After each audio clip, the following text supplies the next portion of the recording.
চলো আজ একটু বাড়িতে থাকা উপকরণ দিয়ে মালপোয়া বানিয়ে নিই। প্রথমে চালের গুঁড়ি দিয়ে দিয়েছি 2 বাটি, তারপর 1 বাটি ময়দা দিয়ে দিয়েছি, তারপর স্বাদ মতো নুন দিয়ে দিয়েছি, একটু আদা থেতো করে দিয়ে দিয়েছি, আর কিছুটা মৌরি দিয়ে দিয়েছি।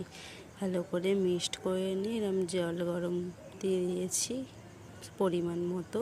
জল গরম দিয়ে হালকা হালকা করে মেখে নিতে হবে। ভালো করে মেখে নিয়ে দেখো আমার মাখাটা রেডি হয়ে গেছে।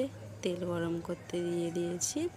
এবার তেল গরম হয়ে গেলে মালপোয়াটা ভেজে করে ছেড়ে দেবো আস্তে আস্তে। খুব দেখো পাতলাও হবে না, খুব মোটাও হবে না, এরকম আস্তে আস্তে করে ছেড়ে দিতে হবে গরম তেলের মধ্যে।